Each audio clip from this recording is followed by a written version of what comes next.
जोहार, जय हिंद साथियों। बहुत दिन के बाद आप सभी के साथ जुड़ रहा हूं और चर्चा करने वाले हैं जो लगातार 2 दिन से मीडियाबाजी हुई है। मीडिया में बहुत सारी चीज़ें निकल करके आई है।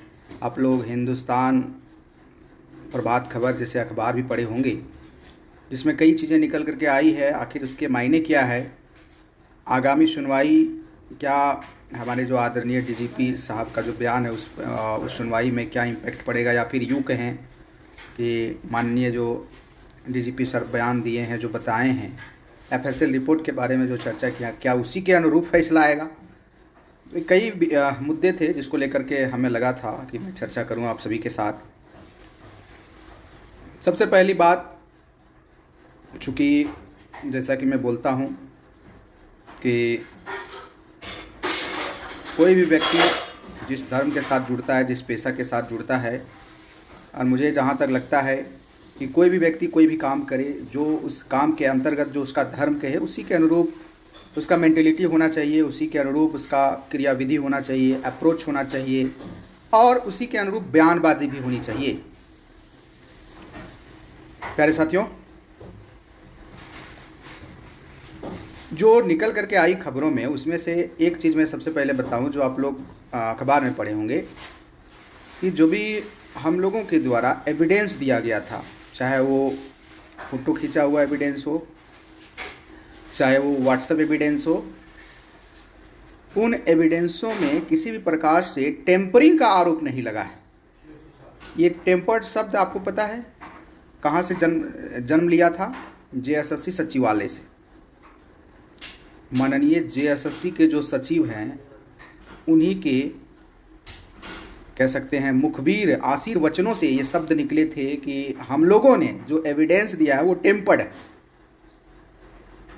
और हालांकि विधाता को कुछ और मंजूर था, उन्होंने तो जांच भी कर लिया था, लेकिन देखिए कैसे समय करवट ले रहा है, और जो चीज़ें जांच हो चुकी थी वो फिर से जांच होने लगी है, और जो चीज़ें टेम्पर्ड थी वो टेम्पर्ड अब नहीं रह गई है। मतलब टेम्पर्ड चीज़ें जो है अब समाप्त हो गई है।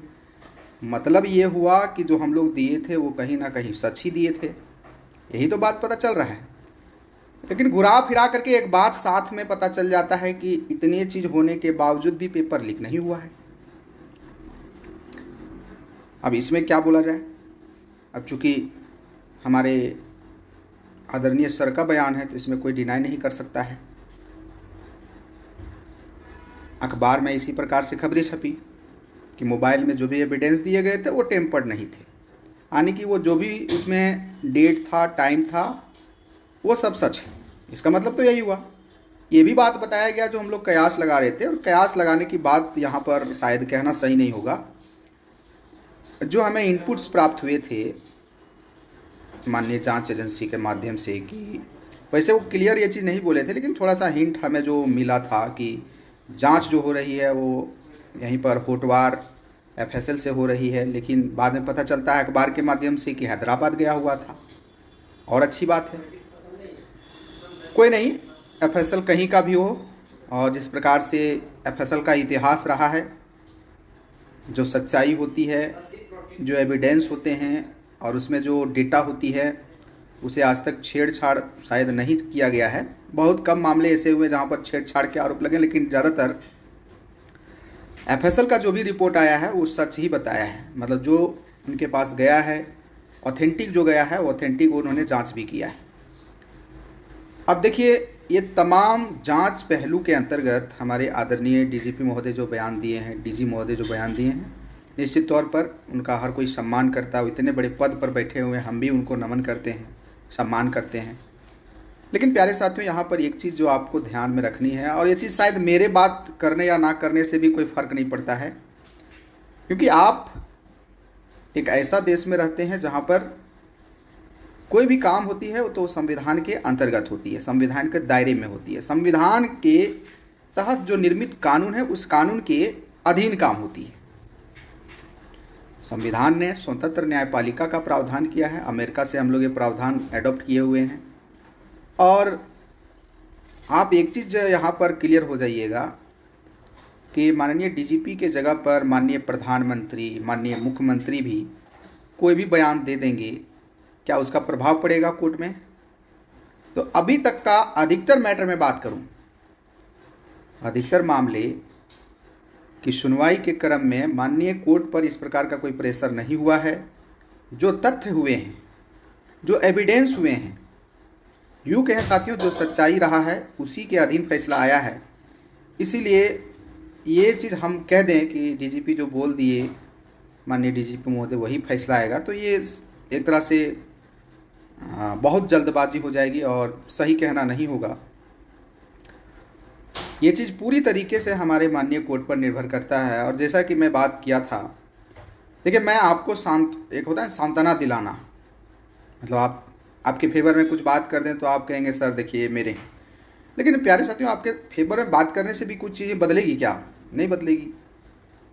कई लोग आरोप लगाते हैं, सर आप लोग स्टे लगा दिए, आप लगा दिए, कुणाल सर लगा दिए, और भी सर के बारे में आप चर्चा करते हैं कि आप लोग हम लोग भविष्य के साथ खेलें। ऐसा कुछ नहीं है। हम कोई स्टे उस्टे लगाने वाला ऑथराइज एजेंसी नहीं है, और हमारा बयानबाजी करने से माननीय कोर्ट स्टे नहीं लगाता है, ये भी आप लोग जानते हैं। उनको कहीं ना कहीं इस चीज़ का एहसास हुआ, इस चीज़ का पता चला, माइंड में बात आई कि गड़बड़ी हुई थी, और देन ये चीज़ें स्टे लगी है। तो ऐसे में आप लोग थोड़ा सा सकारात्मक रहिए, और किसी को पर्सनली टारगेट आपसे शोभा नहीं देती है। और इसीलिए हम दोनों पक्षों की बात करते हैं, हम दोनों के साथ खड़े होते हैं। इसके लिए हमको कई बार अपनी टीमों से भी हमको कुछ सुनना पड़ता है, लेकिन फ़र्क नहीं पड़ता है, क्योंकि मेरा सिद्धांत यही कहता है कि भाई जो मेहनत किए हैं उनकी मेहनत को सलाम किया जाना चाहिए, उनका मेहनत का अधिकार उनको मिलना चाहिए। जो गड़बड़ी किए हैं उनको बाहर किया जाना चाहिए, उनको सज़ा मिलना चाहिए। ये मेरा अपना सिद्धांत कहता है साथियों, और ये सिद्धांत मूर्त रूप ले चुका है, इसमें कोई परिवर्तन नहीं होगा। तो ऐसे में हम सभी को अपने अपने उम्मीदों में कायम रहनी है। जिनको लगता है कि ज्वाइनिंग होगा वो भी अपना उम्मीद बनाए रखें, जिनको लगता है रद्द होगा वो भी अपना उम्मीद बनाए रखें, क्योंकि हम अल्टीमेटम जज महोदय हैं नहीं कि हम बोल दिए वही फैसला आ गया। लेकिन जैसा कि मैं बोला, किसी को संशय में रखना या फिर किसी को एक भरोसा में रखना कि ऐसा होगा, ऐसी चीज़ें होगी, तो मेरे हिसाब से ये अन्याय होगा। सच्चाई थोड़ा बहुत जो हमें अभी तक एहसास हुआ है, माननीय अदालत में जब जब कार्रवाई हुई है मैं वहाँ प्रेजेंट रहा हूँ हमारी टीम के साथ। ऐसे में मैं जो पिछला वीडियो में बोला था कि प्यारे साथियों, यदि ये मामला सीबीआई रिकमेंडेशन तक पहुंचती है तो अब विश्वास रखिए जो ईमानदारी से सिलेक्शन लिए हैं शायद वो बच जाएं। शायद मैं बात कह रहा हूँ, पूरा भरोसा नहीं दिला रहा हूँ, क्योंकि आपको भरोसा दिला दूँ और का चल के कि वो चीज़ें ना हो तो फिर आप ही हमें बोलेंगे कि सर आपने बोला था ऐसा, ऐसा हुआ नहीं।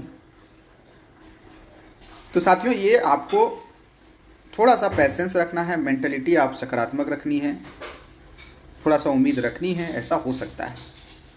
और यदि सीबीआई रिकमेंडेशन नहीं होता है तो मुझे बहुत हद तक लगता है परीक्षा को कैंसिल ही करना पड़ेगा, क्योंकि एक तो आप कह रहे हैं टेम्पर्ड नहीं है एविडेंस, और दूसरी बात आप ही कहते हैं कि पेपर लीक भी नहीं है। तो ये कॉन्ट्राडिक्शन हम लोगों को भले समझ में नहीं आती है, और आती भी है तो हम लोग बयान नहीं कर पाते हैं, लेकिन कोर्ट को अच्छे से समझ में आती है। माननीय न्यायालय इस चीज़ को बहुत अच्छे से समझते हैं। और एक चीज़ आप लोग क्लियर रहिए, माननीय अदालत में कोई भी ऐसी बात परोसी जाती है जो घुमा फिरा करके परोसी जाती है, उसमें और ज़्यादा वो भड़क जाते हैं। ये नॉर्मली जजों का रहता है, न्यायाधीशों का रहता है कि वहाँ पर घुमा फिरा के बात बोलिएगा तो भड़क जाएंगे। इसलिए क्लियर कट आपको बतानी होती है कि माननीय ये हमें मिला, ये चीज़ हम जांच किए, ये चीज़ हमें पता चला, ये चीज़ निकल करके आया। और वहाँ पर घुमा फिरा के बात कीजिएगा तो वो क्लियरली वो चीज़ को खारिज कर देंगे, और फिर जो मूड में आएगा उनका, जो देखेंगे, जो उनको सच लगेगा उसके हिसाब से फैसला जाएगा। इसलिए माननीय जांच एजेंसी पर बहुत कुछ निर्भर करता है कि वो किस प्रकार से रिपोर्ट देते हैं, इसमें बहुत कुछ निर्भर करेगा।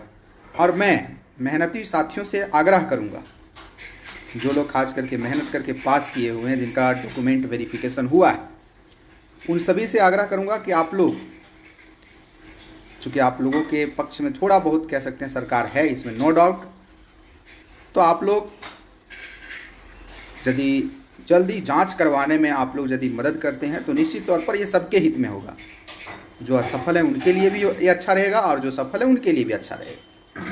तो इसलिए आप लोग प्रयास कीजिए कि जल्दी से जल्दी जांच करवाया जाए और जल्दी से जल्दी रिपोर्ट प्रस्तुत किया जाए कोर्ट में, ताकि रिपोर्ट के अगेंस्ट में जो एफिडेविट जवाब होता है विपक्षी के द्वारा, या फिर कह सकते हैं जो दूसरा पार्टी होता है उसके द्वारा जो जवाब तैयार की जाती है उसमें टाइम मिल सके, और साथ ही साथ जांच रिपोर्ट के साथ जवाब भी तुरंत फाइल हो सके।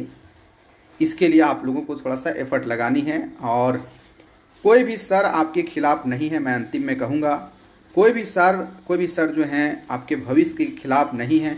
हर कोई का मनसा एक ही है, जो मेहनती हैं उनका सपना साकार हो, करप्शन जैसी चीज़ें रुके, निष्पक्ष बहाली हो, धोखाधड़ी चीज़ें बंद हो, यही सबका मनसा है साथियों। मैं जहाँ तक जान रहा हूँ और अच्छे से जान रहा हूँ, कोई भी ऐसे शिक्षक नहीं है जो एक तरह से कह सकते हैं कि पूर्वाग्रह से ग्रसित हैं या फिर उनका कोई एक अपना पर्सनल निजी इंटरेस्ट है। ऐसा कुछ नहीं है साथियों। ये थोड़ा सा आप लोग इसको यदि सोचते हैं तो आपके माइंड में मैं कहूँगा थोड़ा सा आप इसको पॉजिटिव कीजिए। ऐसा कुछ नहीं है।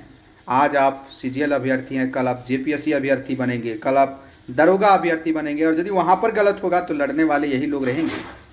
आप विद्यार्थी के अंतर्गत कभी CGL के हो जाएंगे, कभी JPSC के हो जाएंगे। आपका एक तरह के से कहें एक्सपीरियंस रूप परिवर्तित होगा, लेकिन लड़ने वाले आपके लिए वही रहेंगे, क्योंकि और आगे आने किसी का हिम्मत नहीं है। हिम्मत इसलिए नहीं है क्योंकि आप जानते हैं जिस प्रकार से इस धरती में अपराध बढ़े हैं, बहुत सारी गतिविधियां हो रही है, निश्चित तौर पर हर कोई का साहस नहीं हो पाएगा लड़ने के लिए। लेकिन यदि कुछ लोग गट्स दिखाते हैं, कुछ लोग आगे आते हैं, तो उनका सम्मान करना चाहिए। निश्चित तौर पर यह आपके लिए ही अनुकूल है, आपके भविष्य के लिए ही अनुकूल है। ये चीज़ भले आपको थोड़ा देर के लिए लगेगा, किसी को भी लगेगा, चाहे वो सफल हो चाहे असफल हो, कि नहीं हमारे हित में ये चीज़ नहीं कर रहे हैं, लेकिन जब रिजल्ट आएंगे, जब परिणाम आएंगे, सच्चाई जब जग जाहिर होगी, पता चलेगी, उस दिन अफसोस होगा कि हम किसी को पत्थर समझ रहे थे, वो हमारे लिए सोना था। तो साथियों, आप समझदार हैं और मुझे इस बात का भी विरोध करना पड़ता है। कई लोग बोलते हैं कि सर आप दोनों तरफ से बोल देते हैं, एक तरफ रहिए। अरे भाई, तुम्हारे कहने से मैं एक तरफ कैसे हो जाऊंगा? मेरा जो धर्म कहता है कि यदि कोई मेहनत किया उसके समर्थन में रहना चाहिए, और जो लापरवाही से सिलेक्शन लिया है उसके खिलाफ रहना चाहिए। तो इसमें आप लोग थोड़ा सा, आप लोगों से भी निवेदन है कि आप लोग भी सकारात्मक रहिए, जो हमें एक तरफा दो तरफा बात बोलते हैं। मेरा कोई उद्देश्य ऐसा नहीं है कि हम किसी का पक्ष बात करें, किसी का विपक्ष बात करें, किसी के हित को ख़त्म कर दें, किसी खराब हित को बढ़ावा दें, ऐसा मेरा कोई मंशा नहीं है। जब तक आपके साथ है साथियों, एक ही उद्देश्य रहेगा और हमेशा से उद्देश्य रहा है, सही तरीके से बहाली आए इस धरती में, झारखंड की धरती में। जो बेरोजगार युवा हैं, जो बहुत दिन से मेहनत किए हैं, उनका सिलेक्शन हो, निष्पक्ष बहाली हो, भ्रष्टाचार खत्म हो, यही हमारी मंशा है साथियों। इसके अलावा हम लोग कोई चीज़ नहीं चाहते हैं। अपना नौकरी हो या ना हो मतलब नहीं है, लेकिन जो मेहनती साथी हैं, जो बहुत गरीब हैं, उनका कल्याण से ही इस राज्य का कल्याण संभव हो सकता है, ये हर कोई जानता है। और जब इसके लिए कोई लड़ता है तो उनका सम्मान कीजिए, उनका समर्थन कीजिए, यही आप सभी से अपेक्षा होती है। और इसीलिए बोलते हैं, कुछ दिन पहले आप लोग रामनवमी बनाए, रामनवमी में भगवान राम जी का आप लोग पूजा अर्चना किए। उनका एक ही व्यक्तित्व था, त्याग और बलिदान। आज शायद उसी की वजह से हम लोग मर्यादा पुरुषोत्तम उनको कहते हैं, उनके आदर्शों को अपने जीवन में अप्लाई करते हैं। और ये बात हम लिखे भी थे कि स्वार्थ इतना हावी नहीं हो जाना चाहिए कि हमको अन्याय के तहत अपना स्वार्थ पूरा हो तो हम कहेंगे नहीं सब ठीक है। ऐसा नहीं होना चाहिए। हमको पता है जिनका सिलेक्शन हुआ होगा, बहुत तकलीफ हो रहा होगा। ये मैं यदि आपके पास रहता तो मुझे भी होती, लेकिन क्या कीजिएगा, ये दुर्भाग्य की स्थिति है, इसमें क्या कह सकते हैं। हालांकि फिर भी मैं आप सभी को कहूँगा कि यदि किसी भी प्रकार से कैंसिल होती है परीक्षा, तो हम लोगों की पूरी कोशिश होगी कि 2 पेपर के माध्यम से एग्ज़ाम कंडक्ट किया जाए। एक पेपर 1 हो, एक पेपर 2 हो। और ये हम नहीं, ये माननीय DGP महोदय भी कह चुके हैं कि 2 पेपर का एग्ज़ाम हो, और एक पेपर में थोड़ा बहुत गड़बड़ी हो भी जाती है तो दूसरा पेपर में वो चीज़ का निराकरण हो जाए। इस प्रकार से चीज़ें चलेगी। निश्चित तौर पर बहाली में पारदर्शिता आएगी, निष्पक्षता आएगी, और जो मेहनती हैं, जिनका हक अधिकार है, उनको मिलेगा। तो सभी साथियों से विशेष और नम्र निवेदन रहेगा, आग्रह रहेगा कि आप लोग सकारात्मक रहिए। यहाँ पर किसी की हार और किसी की जीत हम तो नहीं कहेंगे। इस लड़ाई के अंतर्गत यदि कोई भी रिजल्ट आता है कि हम जीत गए, आप हार गए, ऐसा कुछ नहीं है। हमारी जीत उस दिन होगी, हम तब जीतेंगे जब सीजीएल के माध्यम से जो 2000 समथिंग जो पद हैं, हमारी जीत तब होगी जब 2000 समथिंग जो पद है उन पदों को निष्पक्ष तरीके से हमारे मेहनती साथियों का सिलेक्शन होगा साथियों, तब हमारी जीत होगी और तब हम जीत का जश्न मनाएंगे। ये हमारी सोच है और इस सोच कभी परिवर्तित नहीं होगा साथियों। तो आप लोग सकारात्मक रहिए, होगा वही जो सच है। इसीलिए बोलते हैं केवल और केवल सत्यमेव जयते। फिर मिलेंगे कोई और अपडेट के साथ। आप लोग सकारात्मक रहिए। बाकी सभी को बहुत बहुत धन्यवाद। हमारी बात को, ये विद्यार्थी की आवाज़ को बुलंद कीजिएगा, वीडियो दबा के शेयर कर दीजिएगा अपने तमाम साथियों तक। यह अपेक्षा आपसे होती है। और यदि आपको लगे कि मैं तथ्य के अनुसार बात करता हूं तो आप लोगों से एक लाइक बटन की उम्मीद होती है, जिससे वीडियो और ज़्यादा सर्कुलेट होता है, तो लाइक भी कर दीजिएगा। ऑल द बेस्ट साथियों, ऑलवेज सत्यमेव जयते। जय हिंद, जय झारखंड और माँ भारती की जय।